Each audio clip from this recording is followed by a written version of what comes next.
Hello, hello, hello. Hello. Welcome to episode 91 of the Tutus podcast. I am Nana. And I am Rose. And together we are Tutus. Happy Monday, guys. Is it a happy Monday? It's a great Monday. It's a great Monday. Even though we're tired, it's a great Monday. Sure. It's a great Monday.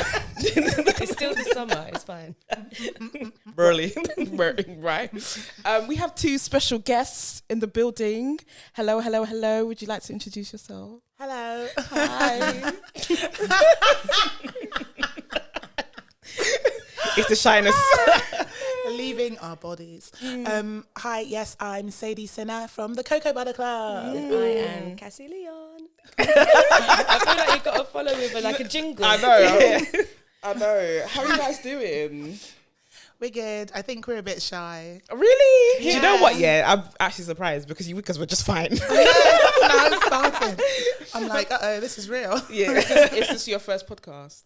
No. No. Okay. No, but I've also said really stupid things on podcasts before because of being nervous. Oh, so then I listen to it back. I'm like, oh, that's actually just not true. That thing that I said is actually not true.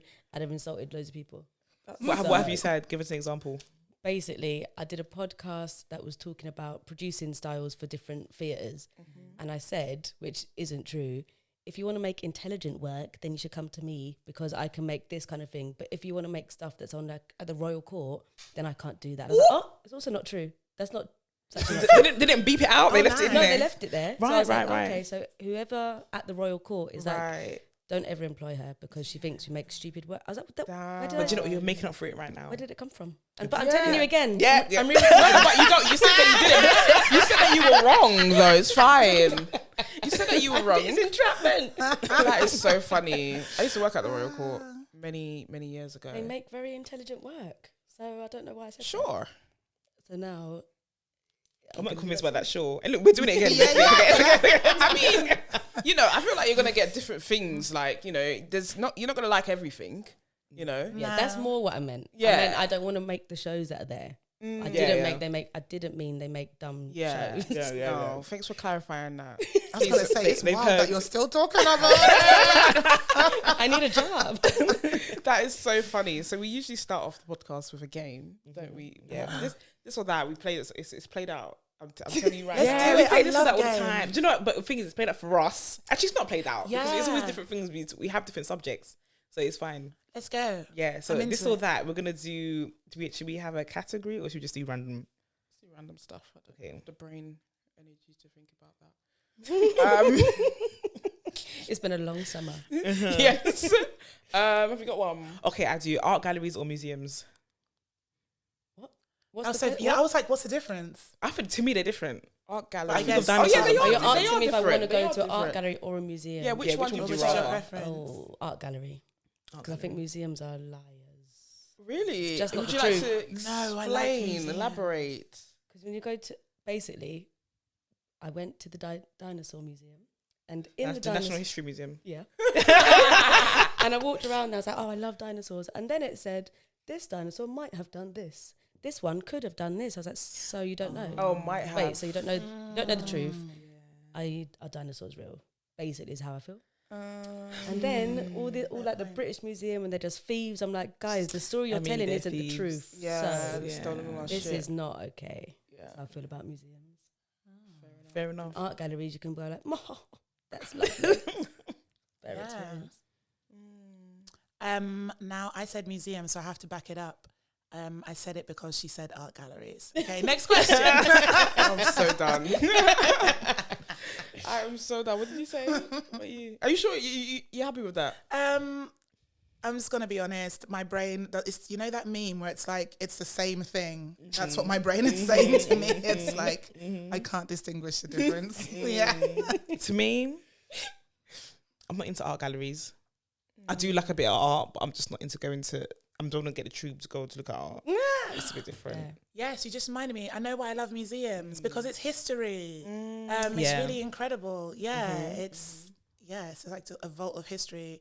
Whereas art museum, no, I'm not even going to lend art galleries my time. Art museums, though, I'm onto something. Yes. Do you know what? That's a shout. You know, art. That's actually a shout. Yeah, I art like museums. that. I would get a tune for that. No, but there is. That's already a thing. It's not a new Yeah. thing. You didn't just make it up. Yeah. What? I'm so done. What? But shout out to all the I artists. feel like though. if Do it like was an artist. you who was curating it, you Yes. two, it would be Yeah, different. this is true. Yes. Do you know what I'm This is saying? true. This is- Right? Wow, Have you like seen let's that? make an immersive experience. That's an art museum. Oh my god. It's the main character syndrome God. thing we're talking about. Museum. It's the main character syndrome we're talking about. Wow. The Leo thing. Like Leo's being main character syndrome. Why? I didn't say anything. Actually, That's what you're saying. out of all the minutes that have happened so far, I think you've had at least 5 of them. There's only been 8. Fine, whatever. I just watched football then. I like that, and I hope to see that soon from the both of you. Yes. Have you seen the tour of?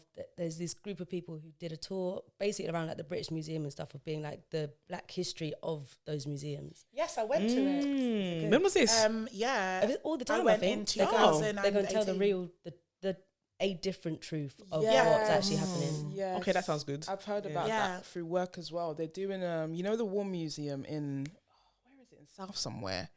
There's like British War Museum in South, and they're gonna tell the stories of Black Yeah. Oh, in nice. the war, and they This want museum I'd go. yeah. They're like, do you want to what's it called, volunteer? And you Yeah, I said, pretended that I didn't see Yeah. it. So if you guys are listening to this, Haley. yep, there's that. I'm picking. What am I picking? I'm picking. Do you know what? It's funny because art is. I find art so funny because like when you go and you stand there, you're supposed to see something, right? I don't really see anything. You just see colours. So I'm gonna go with museums. yay, museums have won. Has one. Musicals or Musicals. You're talking stage? about musicals. musicals or stage narrative, whatever. Oh, musicals any Musicals. day. Really? Musical as What's well. your I love favorite, a guys? All the day. The we're Lion talking- King. let's I was talk going to say about- Lion King as well. Favorite screen and favorite stage musical. The Lion King on Broadway. I saw it in New York when I was like 14, and it was just incredible. It's amazing. And also at my birthday show for the Cocoa Butter Club, I definitely sung 2 songs from The Lion King. One of them being "Be Prepared," and everyone was like, "What's going on?" I don't know. Random. But I was like, "Be prepared." I went to see Singing in the Rain last week, and it was honestly, it was incredible. Like it rained and everything, like splashing all the people on the front row. And I was like, yeah, no, I'm not definitely me, going to but be sitting upstairs. That's cute though. But it was amazing, and the songs were actually the same.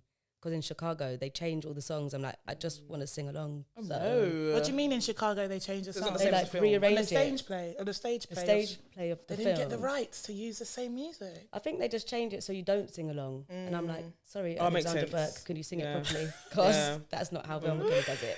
That is hilarious. I would get up and leave. We were very I'd say drunk, this so we is just not sang what I it. paid for. We sang it how they're supposed to sing it Oh, over right, the people. yes. Of course. That's how you poor do guys. it. Yeah. No, No. also poor. I'm sorry. Yeah, poor audience. I'm Man. really sorry for that. Thanks. They're being paid.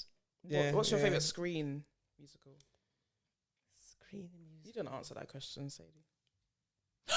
Oh, Annie. Oh yeah. Oh yeah, Annie. Oh. Yeah, so I'm a musical theatre kid. Like I was trained in musical theatre, like dropped off at Saturday schools and stuff. So yeah, I love that. Are we Bugsy allowed to Malone. swear? Yes. Whoa, it's Bugsy Malone. Bugsy I'm sorry, Malone, Annie. yeah. I just Honestly, I'm Bugsy sticking with Malone's Annie. Bugsy man. Malone For all me, day. Annie for me, child. all, I didn't even Or the know. Wiz. all day. Completely The different Wiz is good as version, well, yeah. Oh, I love innit? the Wiz, yeah. I do love a musical. On a Sunday, Oh yeah. a musical honestly is the best thing. And my daughter did she went to drama school over the summer holidays, and their final show was a mashup of lots of musicals, and did the Kinky Boots as one of them. Kinky Boots. Oh, And, bless. no, it was interesting. Yeah. Children are doing I've never Kinky seen Boots. it. Well, they wear the red boots, the little kids. They didn't have them. They pretended that they did, but they didn't have them. Just walk around on their Yeah. It's hilarious. Did you enjoy it, or you're like, I know that it's kids, so I'm supposed to like it, or were you like, that was brilliant? Can all of them sing? Oh, they were terrible. Do they even know the words? Oh my.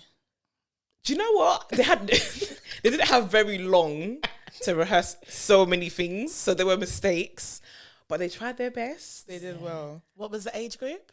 it was, I think the youngest must have been about 5, and I'm sure the oldest was about That's a big age. like 14. That's a big age. And they were all in it. Yeah, everyone had a line. Everyone took part. Everyone. It was really. It was cute. It was cute. Right. It was cute. That is so adorable. Yeah, That is really good. cute. It was an expensive child, but yeah. Having kids is so expensive. Did you pick What do you mean with the pick? What? your favorite musical? What my favorite musical is? Oh, I like Lion King. I've seen Lion King like 3 times, Okay. and I'm gonna go again soon. Do you know what? What do you think of The Lion King 2? I don't think haven't I've seen watched Lion King it. 2. Okay, you know? first of In all, the it's film- on the incredible. film. Is Yes. it good? Yeah. Really? I don't like number 2s Yes. of things. Like, why would you do number 2? The songs are really, really good. The songs are good. I don't even remember Really? the film. Yeah. What do you think of the Beyonce Lion King film? Let's not talk about it. Hey, We Do you know, only I like have, Beyonce, so I'm saying it was great. no, we I have feel a like select amount of time. She just sounds like Beyonce. I mean, Yeah, like, it just sounds like also, it's Beyonce. my girlfriend's gonna Incredible. kill me for this. Because Beehive. But she thinks Beyonce is the she best actress in the world. just drained all the energy out of the Beyonce's Lion not a King. good actress. She's not a good No, no, actress. no. She's actually not, yeah. She's not. She's really not. The best thing she's ever been in was Cadillac Record. Was it called Cadillac? Oh, But she had wasn't an actress, Etta James. I That- thought But she was Dreamgirls. great in the Austin Powers one as well. she was good in Oh, Austin no. Powers. You're Yeah, talking about she did really Dreamgirls. No, it wasn't Dream. Cadillac Cadillac Records, Records. yeah. Oh, I haven't seen that one. Etta James. When she did At Last. Yeah. Oh. I With the didn't blonde see hair, it. huh? Yeah, with the blonde I short remember, wig. yeah. She did well on that, and that's it. Yeah, no. She's good in Fighting Temptations. What? But I'm like, joking. Fighting Temptation. No, but when you think about Going roles, down, baby. We're going down to the river. That's You such know, a good. I Going love the down. That's tunes such in a that. good film. Yes. For the sing along. Just for Yeah. the sing Sing along. along. Yeah. Everyone's good. See, Everyone's talented. They can all sing. Yeah. Yeah. I went to boarding school and basically we had like 3 DVDs, one of them being 10 Things I Hate About You. The other used to love one that film. was love Fighting that film. Temptations. And I can't remember what the third one is because we probably never watched it. But yeah, so Fighting Temptations is, what's the word? Burned in my brain. So you know Burned in word my for brain. word. You know all the songs. No, because lots of things have happened since boarding school and Fair to get enough. to today. Fair enough. Fair enough. Love me, love me, love me, love me. Anyway, That's such a good film, guys. Do you have another one? let's just get into it. Man. Let's get into the episode now. Let's get to the episode. Let's be going. Let's be going. So, guys, tell us a bit about yourselves because, you know, I think it's all exciting. The Cocoa Butter Club. Tell us about the Cocoa Butter Club. When you smile, I feel excited. Oh, is it? Yeah. Let me smile more often then. No, stop. I'll unregulate. I'm done. Okay, so the Cocoa Butter Club is this incredible, groundbreaking, pioneering cabaret collective, performance collective platform. I founded it in, right, okay, so couple different dates here. I'm done. If So you Universal founded it Credits a couple asked, different. no, if Right, Universal I'm Credits here. asked, I hit it. it was within the last month. Okay. Yep. If when we're going for funding, that's in the last year. No, but about 6 years ago, I created it because at Pride in London in 2015, I think it was, there were no black lesbians booked on the cabaret stage. And when I spoke about it on Facebook, because everything used to be on Facebook back then, everyone was like, maybe there are no black lesbians in cabaret. And I was like, wait, are we allowed to swear on this? Absolutely. You dumb bitch. That's called a false equivalence. We don't say because there are no people who are hard of hearing in this room that there are no people who are hard of hearing in the world. So I was like, no, actually, and also you've clearly never seen me perform because I'm a black lesbian and I'm amazing. So I was like, okay, do you know what? I don't think you're going to the places where the talent is. I think that all of you hoity-toity, and it extends way past like Pride in London. I think all of you like hoity-toity producers aren't going down to Brixton. You're just not leaving your front step to go see where the talent is. And you're expecting people to apply to you when you don't do anything to create a space that lets people who aren't white know that they're welcome in it. So I founded something called the Cocoa Butter Club. And in the first ever show was Travis Alabanza, We love Travis. Lily Snatch Dragon, Demi Noir, and Darren Charles. And I hope that there wasn't someone else, because if so, I don't remember you. That's funny. What was that first show like? It was incredible. It was oversubscribed. So it was when there used to be the venue in Camden Town called Her Upstairs. And the capacity was about, let's say the capacity was 250, like 400 people came. Yeah. Like it was wild. Did they get in? Some people didn't. And then we had to be like, black people and people of colour. Yeah. come in. Yeah.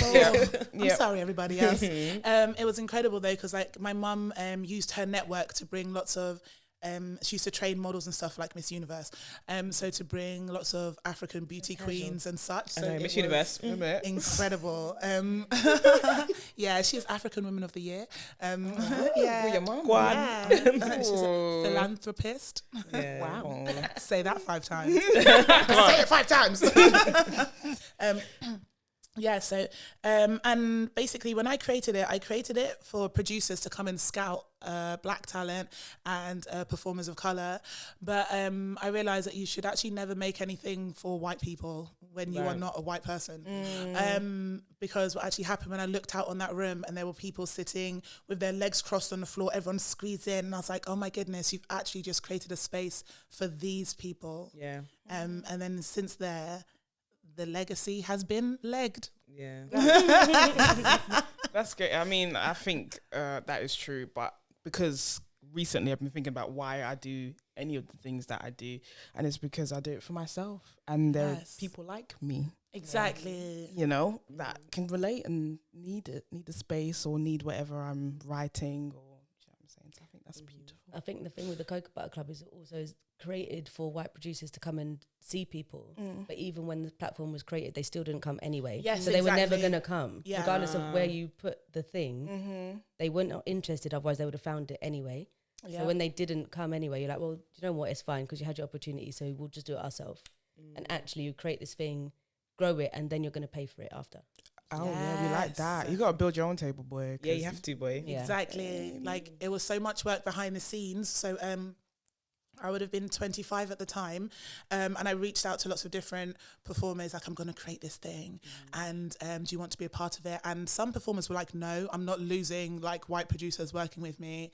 And I was like, well, you're dumb, because I'm about to create a world that's got like a whole ecosystem where we don't need them at all. And then some people did agree, so like I made the website in secret, I set up like everything in secret, so when it dropped, it just looked like this big, massive thing, because it's all about the impression that you give to people, isn't it? Yeah. Wow, what was I doing at 25? Nothing. Shots. Do you know what? I'm still doing that.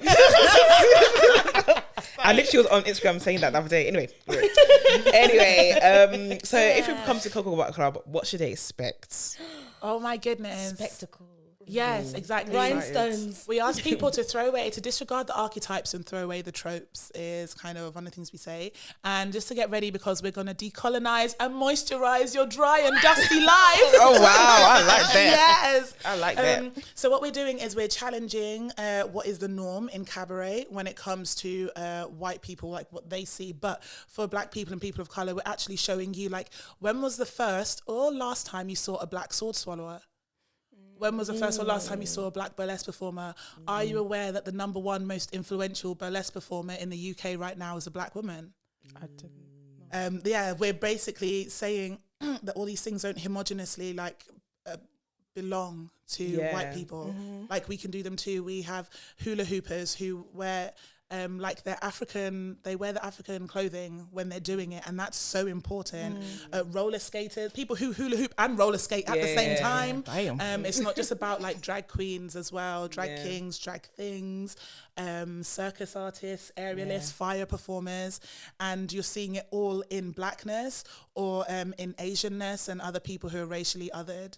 And that's what makes it so incredible, because people, when they think of cabaret, they all think of like and it's not that at all. Like I always open up the song, the show singing En Vogue, Don't Let Go, because En Vogue are the motherfucking shit. And it really warms up the room, and everyone's like, oh wow, I didn't know this is what familiar. cabaret is. Wow. Exactly. I like that already. Come through. I'm actually sad that I missed the last one because there was a lot going on. I think with cabaret as well, though, it's like what exists in this city without people even realize. You see, when you look at like what you think is happening in London, And then you look a little bit closer and you're like, oh, actually, you could go to a poetry night, you could go to a film screening, you could do anything in this city. You just got to look a little bit harder for it. So cabaret exists in an abundance in this city. But if you've never accessed it before, or you didn't even know that you wanted to go and see a burlesque performer, or know that it can be created with you in mind as well. Like, oh, okay, so right now the most influential burlesque performer, her name is Demi Noir, and she is from South London, and she created a burlesque act where she uses classical burlesque vocabulary, but the song is to 21 Seconds, so Solid Crew. And you wouldn't even think that exists, right? And she's doing all the things that you see Dita Von Teese do, all the lovely things of her big, luscious, really expensive boa, and it's her homage to like where she's from. It's her love letter to South London, and she's taken that like around the world. I guess people just need to know that like this exists. I think, do you know what? I think that people need to know that blackness can be expressed in different ways. Yes. Because I'm not really sure that people would think that could be expressing burlesque in that kind of way. But they've only seen white people do it. That's but why. I think it's also accessing the what cabaret is. Because like I was saying earlier, though, like even when I joined when I first went to the Cocoa Butter Club, I went with somebody else and she's like, oh, do you want to go to this cabaret? And I was like, not really. Because what I imagined cabaret to be was like some seaside old drag queen. I'm like, I don't want to see somebody sitting on a stool and being like badly done up. I don't find that entertaining at all. Actually, that's my worst nightmare. And then when I went to the Cocoa Butter Club, and it was a completely different idea of what cabaret could be. So I think like first you've got to access the idea that it doesn't have to be like Southend. Do you know what I mean? Of like actually it exists in the richness and the coolness of blackness as well. So you're seeing Demi Noir do 21 Seconds, or you're seeing Reese's Pieces do like a mashup to a drag queen act to Nicki Minaj or whatever. That is accessible to our community because you're actually just watching yourselves on the stage. It's what you're dancing to anyway, but somebody's doing it, performing it for you. Exactly. Like we like to look at what already exists and then be like, okay, well, how can we either queer that, or how can we make it black? How can we make it accessible to us? So one of the things I ask people is I'm like, okay, so how come it's okay for a ukulele player to get up and be doing like to be doing spoken words, their ukulele, and kind of emulating rap, and why can't we just book a grime MC, honestly? We do have that at the Cocoa Butter Club, and that is also what's incredible, because we'll book like a random music artist, and they will come in thinking, oh, I'm just going to play this music gig, and then they will see a black burlesque performer, and now they're like, whoa. And then the networking happens, because now they're like, hey, I want you in my music video. So that's also... okay, so I'll take it back to, it's so multifaceted as to why I started it. But I remember I was walking down the street in Camden Parkway, and I called my little sister, and I was like, I just had this idea. I'm going to create this thing. It's going to be called the Cocoa Butter Club, and they're going to exist all around the world. And it means whenever we travel to perform, we have a hub to go to where we know we won't like experience fuckery, we won't experience microaggressions, and we'll be able to network worldwide. And just to let you know that there's actually the Cocoa Butter Club London, England, the Cocoa Butter Club Australia, the Cocoa Butter Club Berlin, the Cocoa Butter Club Paris. So global. I never experienced all that. Paris will launch next month, and also Manchester as well. So how did that come about? How did you connect and even just launch in other countries? Well, the Australian one is because one of the people that I wanted to be in the launch was getting deported. Yep. That visa was up. And they had to go back, and I was like, you can only go back if you make a Cocoa Butter Club in Australia. I mean, they were always going to go back. They were going to go back anyway, but it's all right. So they're like, Sadie, for you, I'll lie.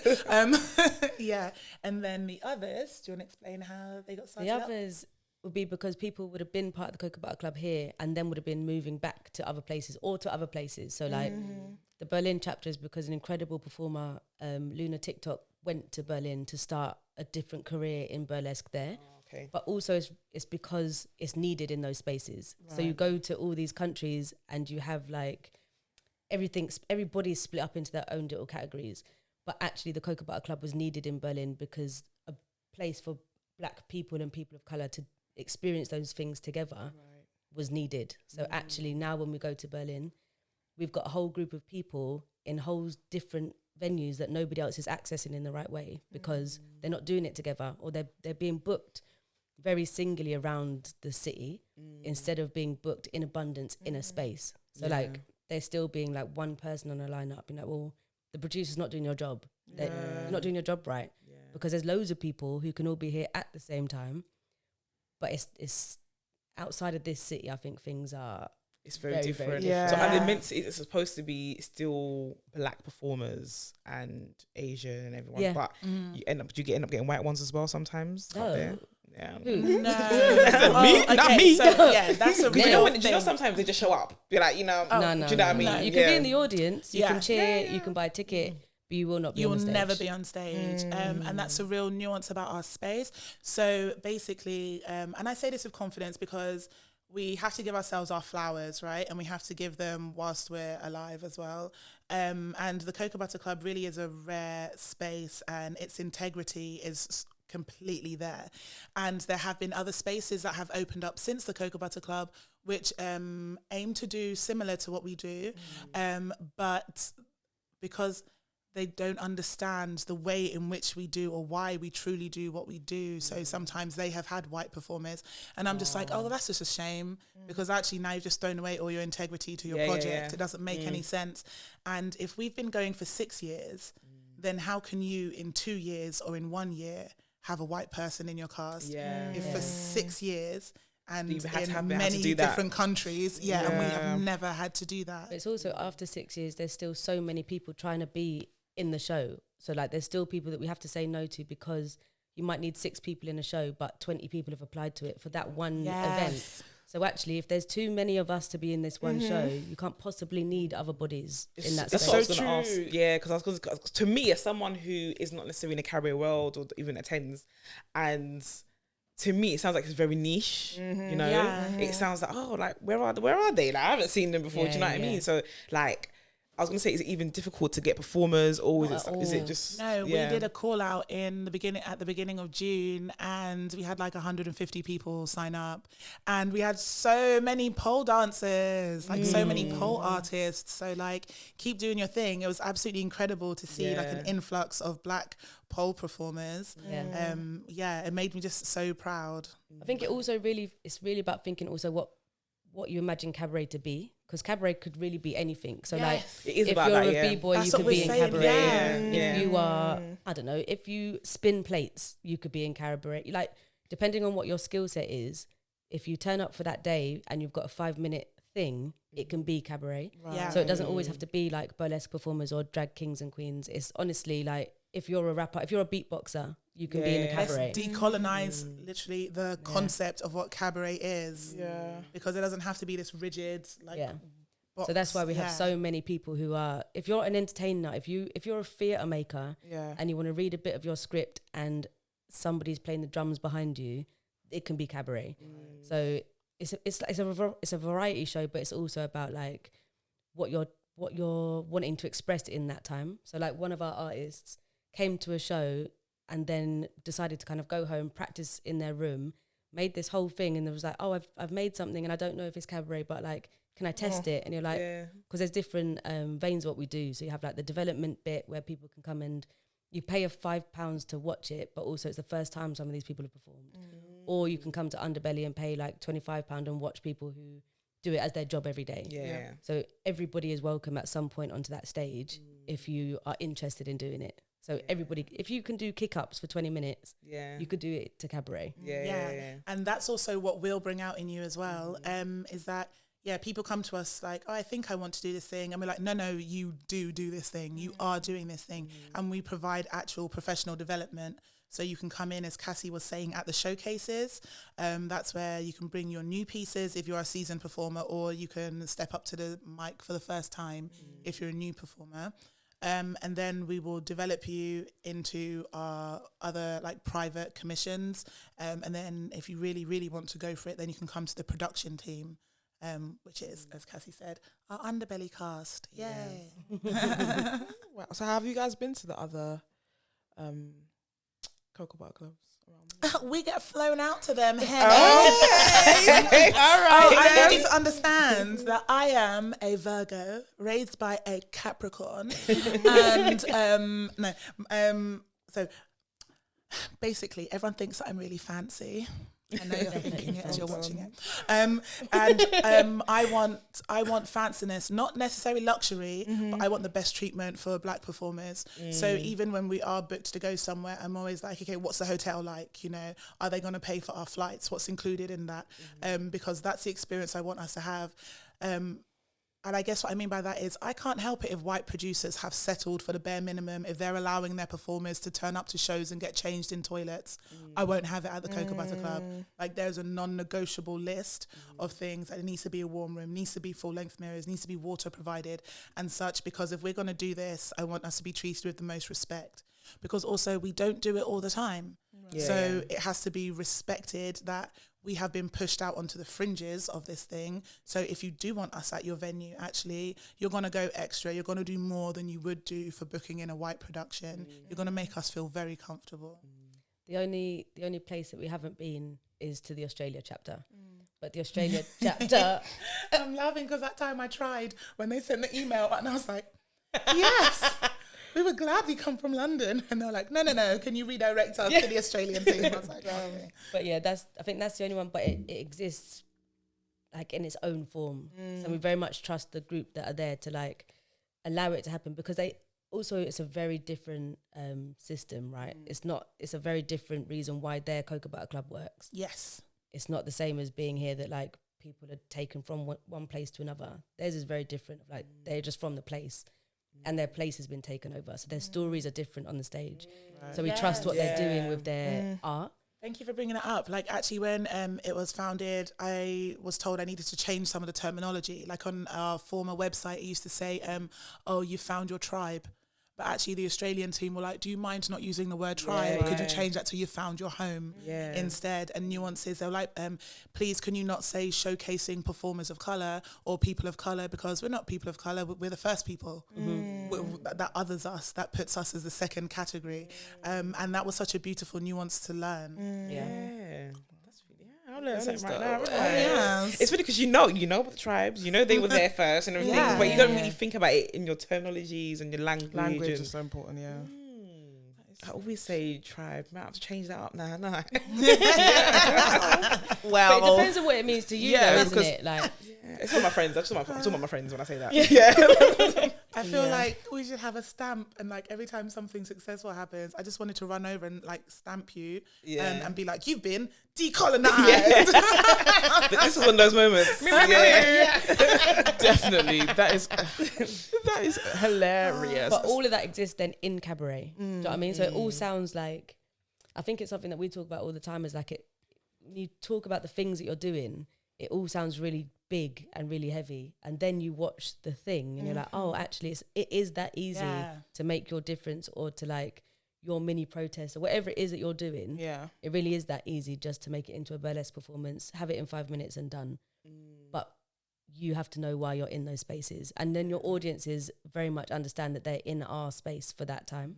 So like going into the RVT or going into Roundhouse or whatever, for those 2 hours, that is our space, and other people are invited into it for that time or told to leave. So when they're not following the rules that we've set, it's also like, oh, you could just be anywhere else in London, so maybe you should go there.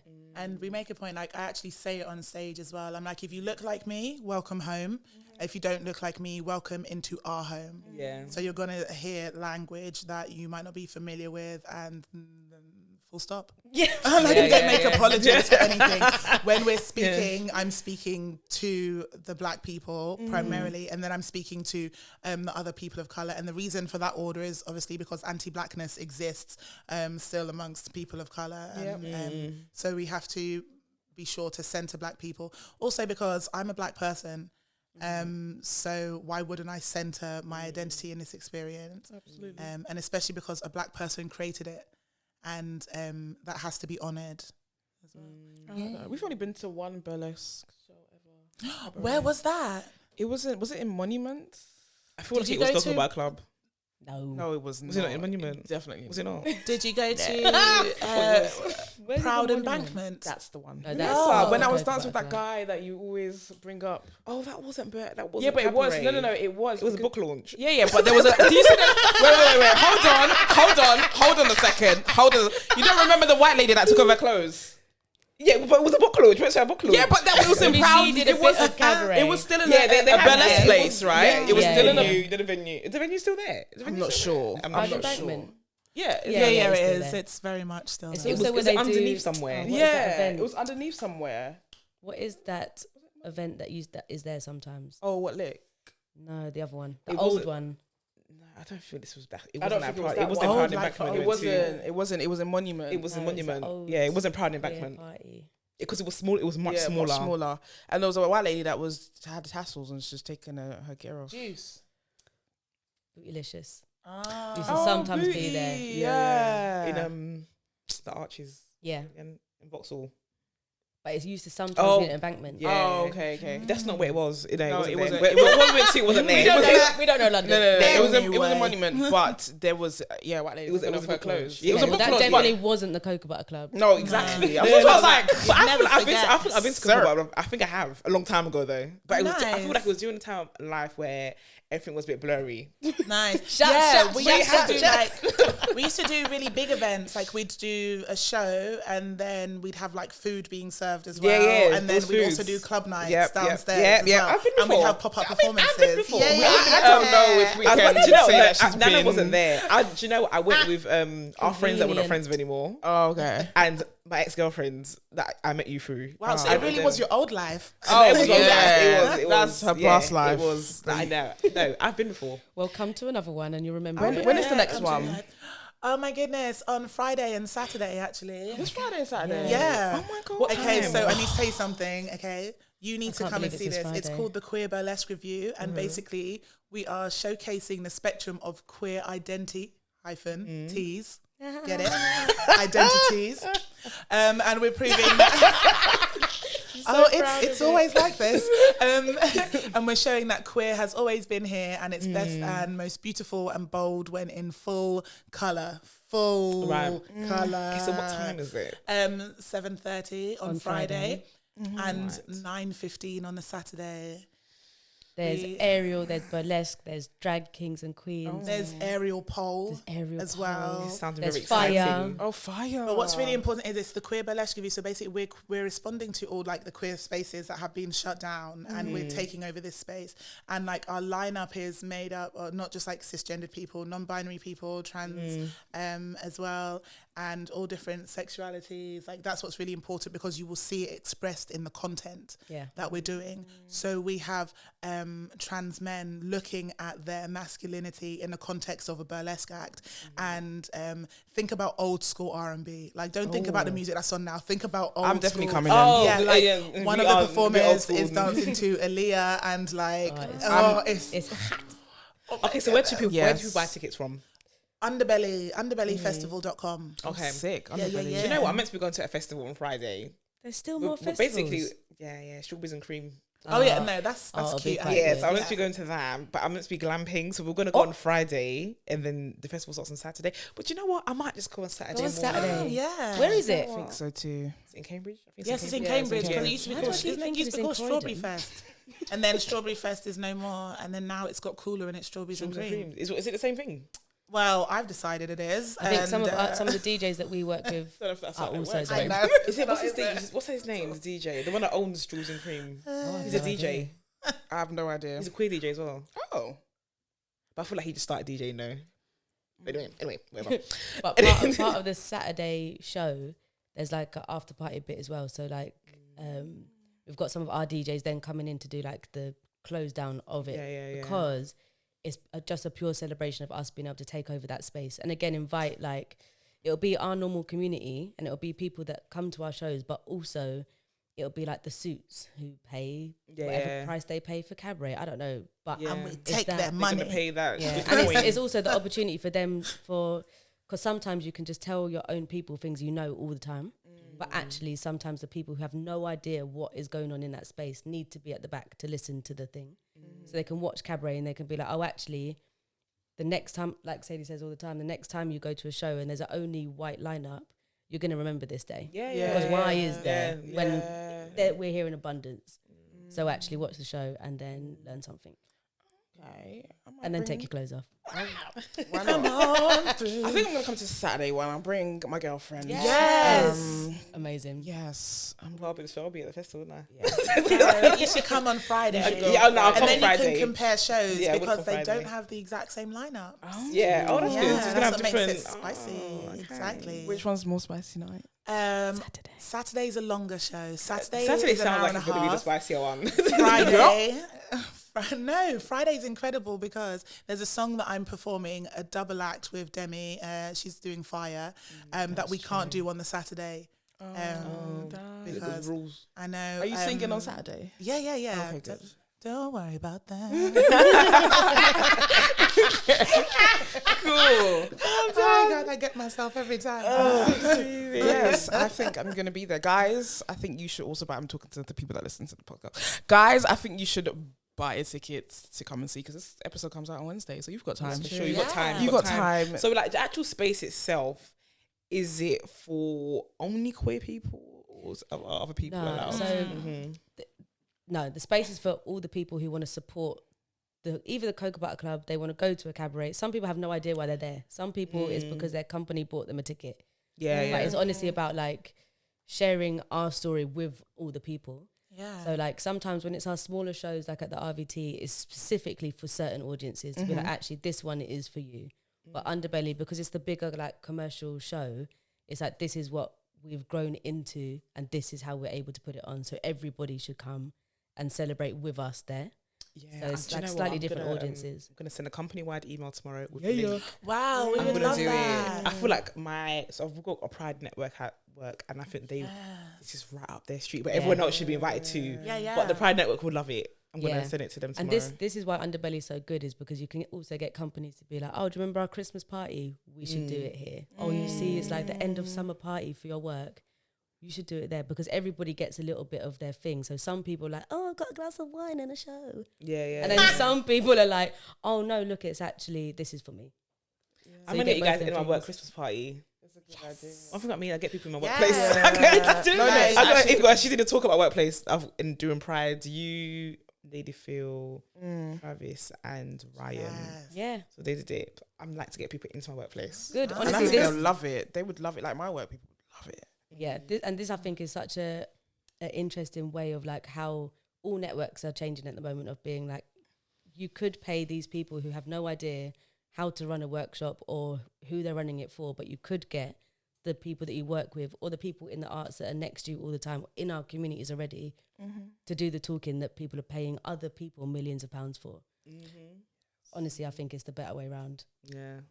100%. How did you two meet? At the Cocoa Butter Club, one of our super shows, I stood on stage and I was like, I need money. I can't keep doing this without money. Yeah.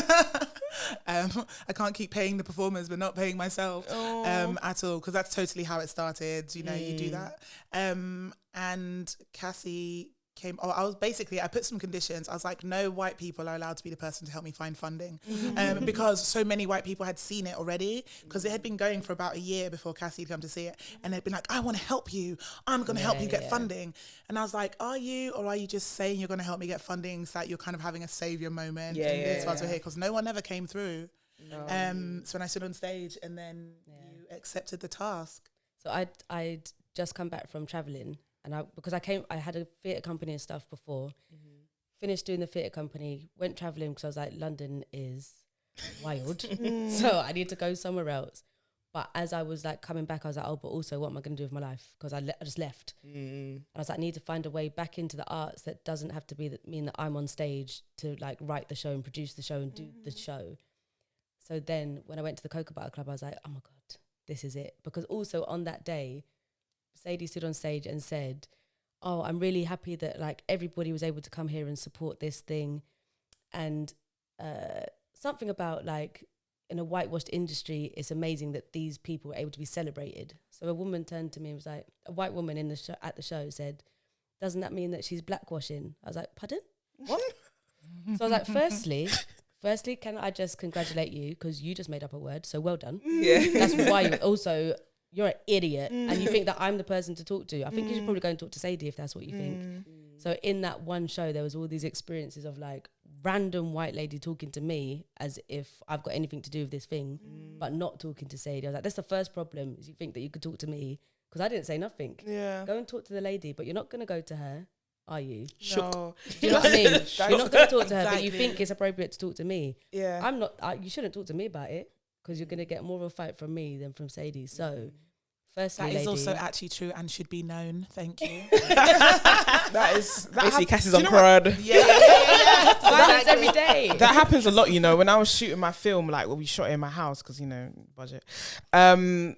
We was all standing outside because we had to be quiet, and there was a couple that were passing, they were white, and they just kept asking the white people on set, "Oh, what's this about?" And they were like, "Oh, this is no, I'm just the crew. That's the producer over there. It's my girlfriend." And they still turned around to the white girl and said, "Oh, so what's the film?" Yeah, no. Yeah. Like they just don't see. No.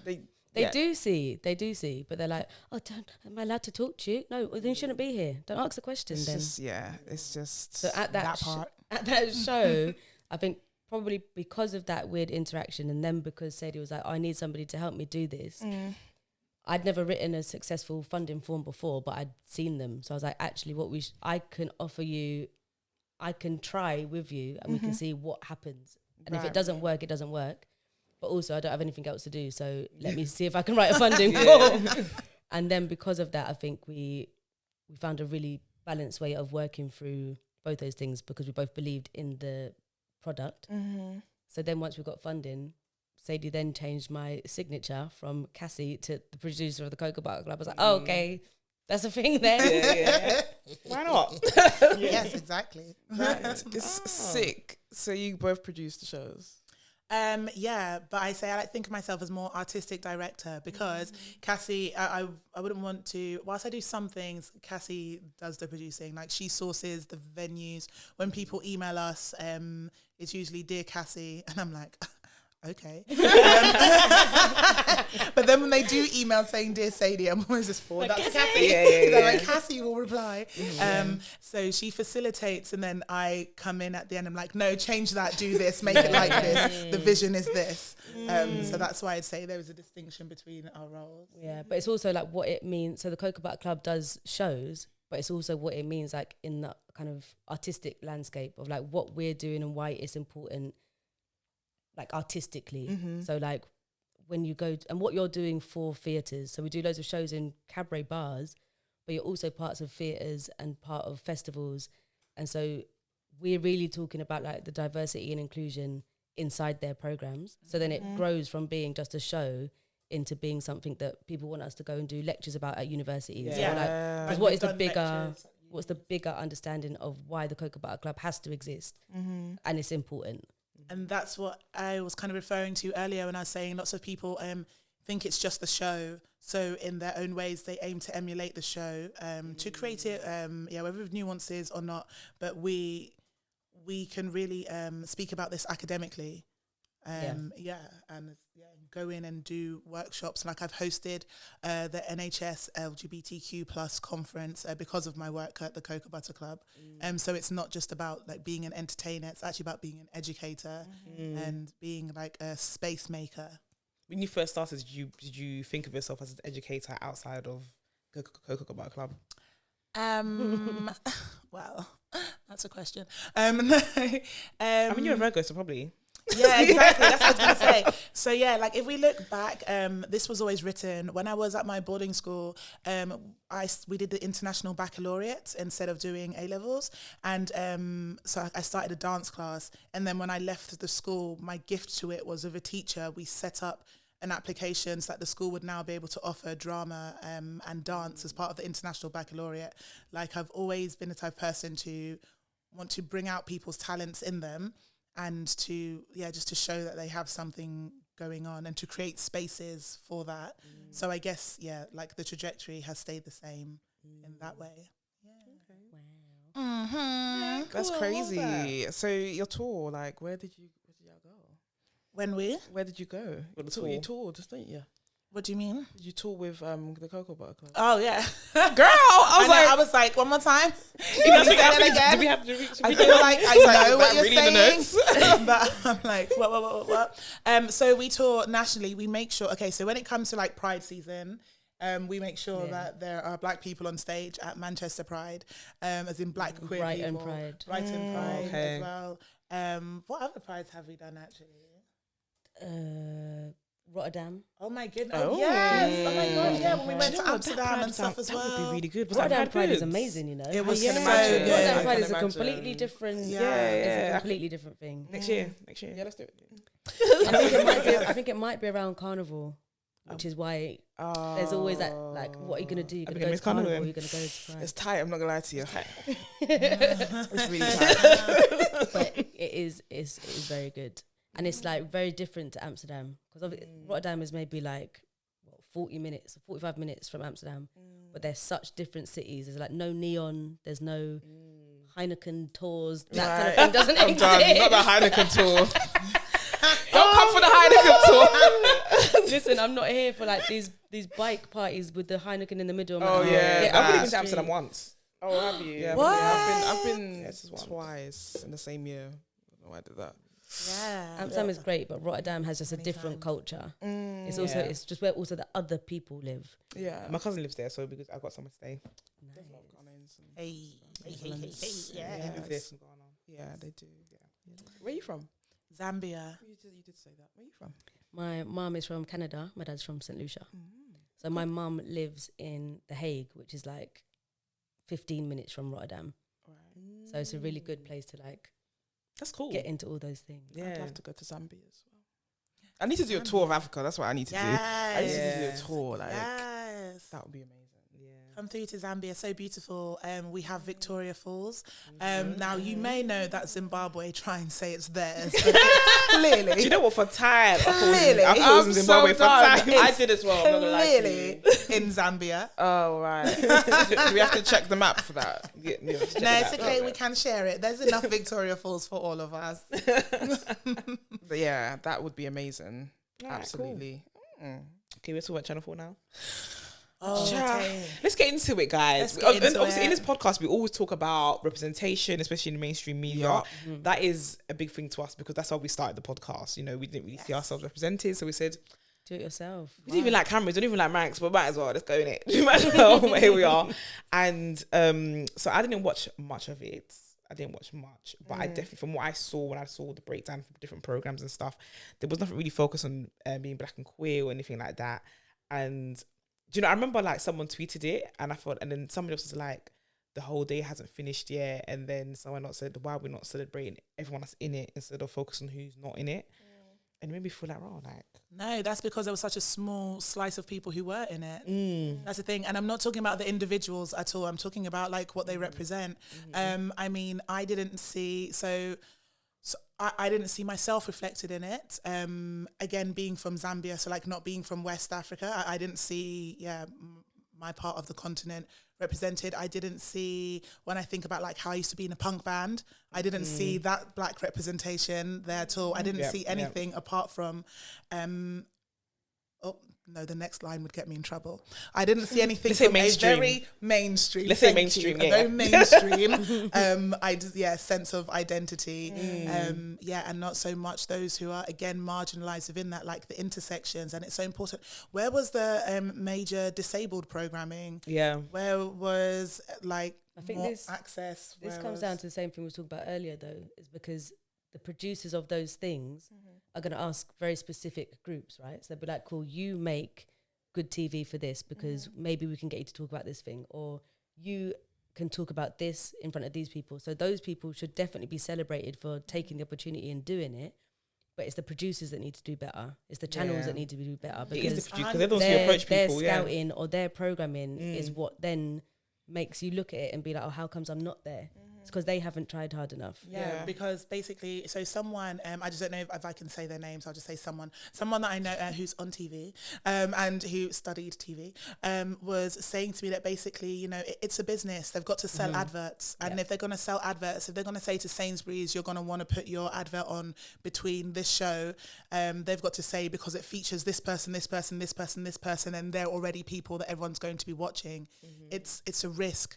it's a risk to invest in us right now if too many people don't know about us. But again, I'm not saying my grievance is not that like about us as individuals at all. No, it's just about the representation, full stop. I mean, is it more about the content than because there were queer people that featured in some of the shows? Yes. That's all. Disabled women as well. So is it more about the content than the people that actually? So content that centers the gaze of. So that centers the queer gaze. That centers the, but not the gaze. The gaze. Centers the disabled experience. I just think. But here's the thing. It's really good that it happened, and let's look at this year as like the test to show that it's possible and that it can be really successful, and that next year they'll be more daring with the program. They will, as it continues. So we have to say like a massive thanks to everyone who did contribute, because also we can't act like this was dropped on all of us as a surprise. There were many flyers going around saying Black to Front is happening. Contact us with your project. True. That's I did see like that. This came out of nowhere. Yeah, I did see that. Yeah, that's true. So maybe many. Yeah. I agree with that. I think sometimes it is hard to like put everything in, like a lineup.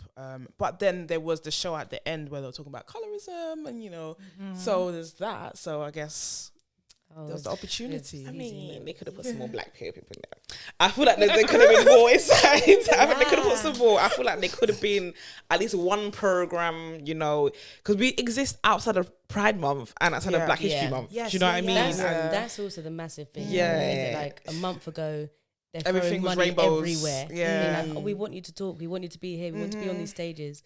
So if it exists a month ago, where's that same kind of funding for the rest of the year? But I think it's so funny how they say, like they just scared to invest in us because they don't think we'll watch TV, and they put our shows at 11 p.m. bastards. Makes no sense. It's silly. Like, come on, like this just shows you. And even when you was talking about, there's so many like performers that audition for the things that you put out, the calls that you put out. When I put out a call for my film, like 200 people. Yeah. Audition. They sent tapes. There's so many. That's the only people that saw your auditions out there. Right. What about everybody else who didn't even see it, who would have applied? It's insane. People exist in abundance. She ain't Channel 4. I'm not even Channel 4. I mean, I'm not. So it's like there's stories there and there's talent is there and it's huge. You know what's funny is that there's two different TV people that are talking to us just about like what we're doing and what stories they can create around what we're doing, and we're like, we don't need a story around what we're doing. Yeah, what we already exist. Is wonderful. I mean, like, even that is like, the actual story. Imagine a kind of like I'm gonna say late night, or even like from 7 if you must, but because the burlesque maybe from 9, variety show that is Black and queer. Like just put that on the TV. Like even what even happened to that? We used to have times when like you would see circus and stuff on television. Some sort of like Black queer Jules Holland type of. I mean, if you see Strictly Come Dancing, you just also give them nipple tassels and hula hoops. Honestly, it's exactly the same thing. But we have so many of those shows like Strictly Come Dancing. There's another one on Dancing on Ice and how many times have you watched all the these program? things, Britain's Got Talent. How many do we like? it's like and then they Anton be Deck saying winning that Britain's award got for 20 talent, years. but they don't look at the actual talent that Britain has. Yeah. That and Deck one is just fam. Oh, that's Saturday Night Live. They where won that award. They won the award for 20 years. consecutive That's years. too much. Yeah. Is that's so embarrassing? 2/3 of my life. That's too much. That is Do embarrassing. you know what? I would be embarrassed to go, and they even acted like they were shocked. How could you act like you were shocked? That you behaved on the 20th time, you're acting like you're. But surely, at some point, you have to look at yourself and be like, do you know what? Maybe I'm the problem. Maybe I need I'm to step taking up out too of the way. space. I I'm need taking to up step too out. space. I mean, need to they allow even someone won else. when they didn't have any shows that year because whichever one got the drink driving. Yeah, and they still won that year. I know, I was what I was looking at gonna their say advert as the well. other day. I'm so surprised that actually everybody, the TV industry, just Yeah, just completely forgetting that. Yeah. They're allowed straight back on the TV. If it was a black man, Hey, you it know, would have been wild. done. They always talk about Diane Abbott and that can. They always they bring won't up. leave her alone. One M&S can, you know, leave her auntie in your alone. life. They Yeah. always bring it up. She didn't go to prison. Well, they Right. did, but you know what I mean. all this business. I don't Yeah. know. I just feel like with this Channel 4 thing, I definitely feel they could have tried a bit harder. Yeah. I think the time slots were there, you know what I mean? And like you said as well, it's not always about our stories and stuff. It's just about us just being there, like just included. That the High Life program 100% could have had a black queer person. Yeah, 100%. I feel like there's enough, even with the adverts excuse as well. There's enough names already. It's okay to slot in someone that maybe they might not know. Do you know what I mean? You can do that amongst all of them. It's really assuming what your audience wants, because like I would happily watch a whole bunch of different things, or like when you watch TV at 3 o'clock in the morning, sometimes you're like, I don't even know what this random thing is, but you engage anyway. So it's assuming that your audiences want a certain product without asking the people. It's like, I don't know, it's like gentrifying anything, isn't it? Shoreditch needs this without asking the people. They still want to make it accessible to white people, and like that's painful to say. I'm not saying the content in there emulates white people at all. I'm saying it's accessible to white people. If you created something really radically radical, and whatever that means, so whether that's like not even in the English language or something, then they feel it would alienate too many people, it wouldn't have the interest of, and at the end of the day they're always creating with white people in mind, all the time, even if it's a black show, exactly. And you see it all the time on TV because it's just whitewashed, or you know, like. And I want us to interrogate that, like even to look at the language that is used, the clothing that is used, everything, like how much is it still creating comfort for white people in the spaces? Yeah. It's just a missed opportunity to create something like, I mean, no, I'm saying it was, but what I mean is looking at the rest of the intersections, like acknowledging our whole black worlds, which wasn't done. Yeah, I definitely think it was quite one-dimensional in terms of the type of blackness, I want to say. Yeah, that was what I'm put on there. Say, And...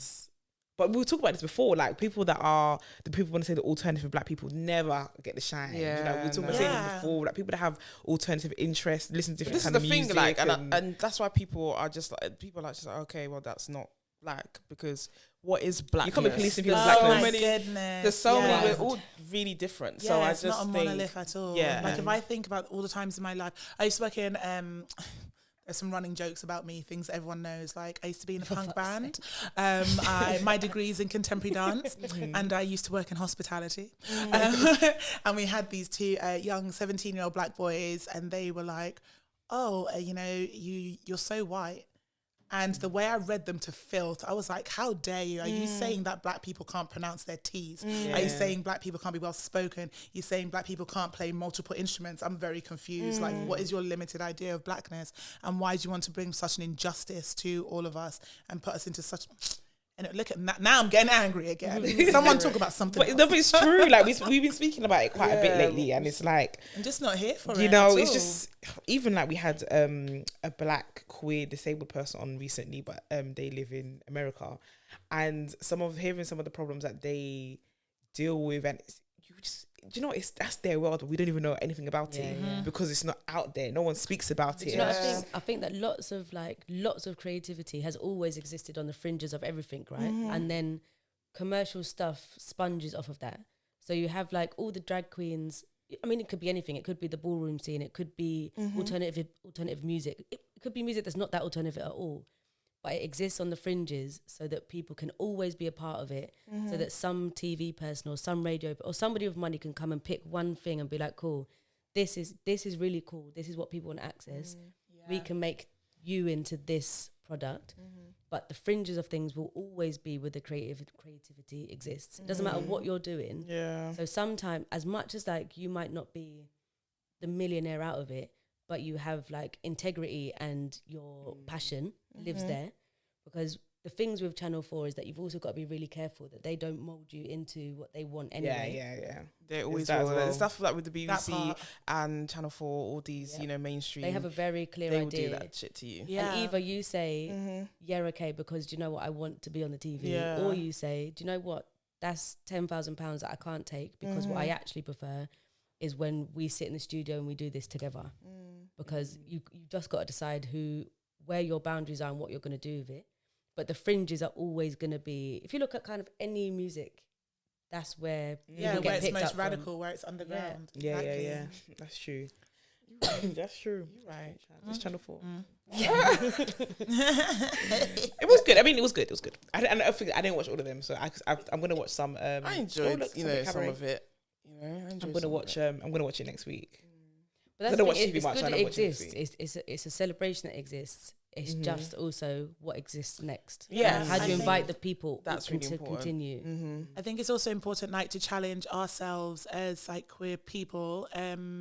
To I know we see a lot of it, but to kind of sit through and see like what the mainstream are doing and see what they're enjoying and see what's up.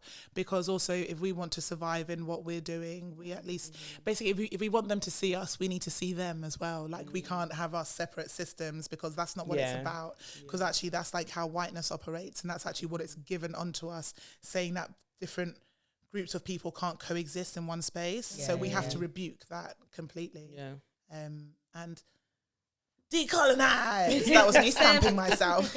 Yeah, man. Yeah. Okay. So before we wrap up, You're ridiculous. All day, baby. the stamp is coming. I know the stamp. Alright, I love it. So before we wrap up, tell people what they need to know about what's coming up next. Where should they follow you guys? How do they support you as well? Yeah, how can they support? Oh, nice. Give us money. Thank you. Yeah. No, also come to our shows, because if you don't come to our shows, then who are we doing it for? You didn't really consent to this contract, but we're doing it for you. Follow us on social media, of course, at the Cocoa Butter Club on Instagram. And it's cocoa, like the cocoa bean, not like Cocoa Pops. So please stop embarrassing yourselves, because it's too People much. spell it like that. I didn't. Oh, they really do. Okay. And then they're like, I can't find you on Instagram. Yeah. And I'm like, what? Get out. You're not even welcome to follow us no more. I think we are on Twitter. But it's Cocoa Butter Show on there, because someone has Cocoa Butter Club, and basically Twitter won't release it to us because they didn't just remove the thing. Whoever had it before must have been such a bad spammer that they won't let us have the name. And I've sent them the company details. I'm like, we're a registered company. We literally own this title. Did they even tweet? But it's inactive. You can all go check it out. Go check out like Twitter, the Cocoa Butter Club.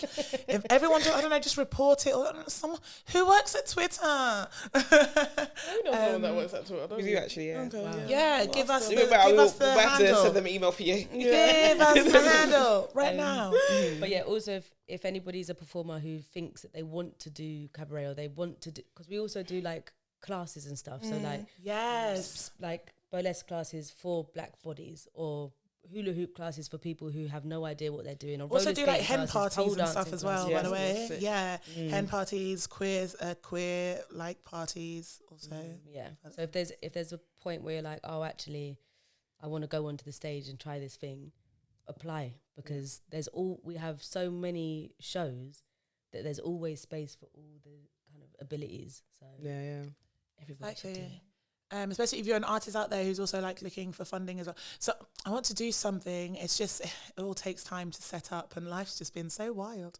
But I want to set up, like, can we call it the Autumn Academy? And it's a series of all different classes. So we'll do like a hula hoop class, and then you'll do a workshop on how to get funding. Is this like just making up now? We're going to call it the Autumn Academy. Yes, exactly. It's our everyday life. Every day I come up with something else and just throw it into the air, and occasionally they stick. And we'll do lots of different classes, including like gender inclusive burlesque classes, because that's something as well that gets people. They don't think that their bodies can be in a space doing it, and we're like, what? Anyone can do it. And like drag king classes, and teach people how to make mustaches and stuff. I'm just making this up now, by the way, everyone. So that's why it's not too But much. it sounds good. It sounds like you're brainstorming. It sounds like a legit plan. Yeah. Yes. No, it'll be a vibe. You should do it. Yes. Okay. Autumn is We're doing arrived. it. Yeah. Oh, no. The Autumn Academy. I love it. Okay, fine. The winter workshops. I'm sorry. But yeah, the closest show is the 17th and 18th at Underbelly. Yeah. Yeah, and they're just going to be so massive. Like the production value is just through the roof, because it is a purpose-built space. And it's Arts Council funded. Yes. Oh, yeah. Before we go, we just tell you that we're the Arts Council's favourite.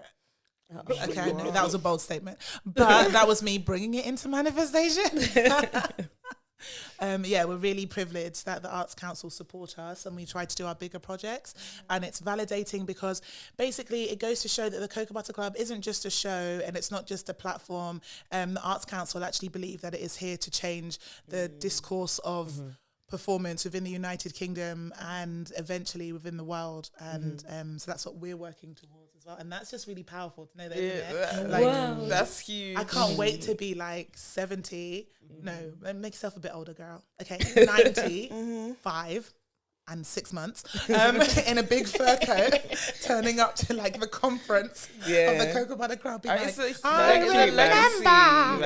Exactly, yeah. Huge. Yeah. That's amazing. That's something I think that's actually really important. Is about like how you make things sustainable, what the legacy is of whatever project it is that you've kind of imagined, and what happens if it isn't you doing it. Yeah, how does it if we're not outlive doing you? it, who is doing it, and how does it continue? Because it's not just going to stop. People aren't just going to stop needing a stage. That's also why I know we need to go, so we're never leaving. That's also why it's called the Cocoa Butter Club. So I had a choice in the beginning. I could have called it Sadie Sinner's Cocoa Butter Club, but it doesn't belong to me. It belongs to all of us, and it's the Cocoa Butter Club.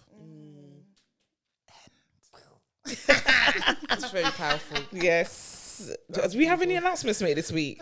Tickets for Rolling Ball are coming out. Oh yes, they'll be out by the time this episode comes out. Yeah, so make sure you buy it. It's also on my birthday, so come through in it. Yeah. When is that? Remind us. 25th of September. Yeah. Yeah. Do you need any live performances? Where will they be able to perform? Do you know what? There's The not venue's much quite space. small. That's Wait, what it is. No, but hold on, isn't it at It's at All Star Lanes in Brick Lane? Brick Yeah, but Lane, we're up the top. but at the in the in penthouse. the penthouse and the private. They've got Yeah. a stage area there. Do they? Because we were looking at it to host a UK Black Pride after party. But also, I'm not trying to tell you your business. I'm more just puzzled. Like, Yeah, no, we. sorry, I'm a Virgo. It's my nature. One they've of got our tickets. team is a Virgo, so we understand. Yeah. But we're gonna get our tickets. We're gonna come along anyway. Come through. Yeah. So yeah, that's gonna be it, guys. I think that's all in it. Yeah, I think so. And it's tied. Okay, so thanks for listening. Thanks for listening, guys. Make sure you use hashtag Tooties Podcast in conversation. Make sure you comment below and all that business. Subscribe and thumbs up. Yeah, thumbs Also, up. make sure you like. Yeah, can we go? Make sure you rate and review us on Apple Podcasts and follow us on Spotify. Until next week, peace.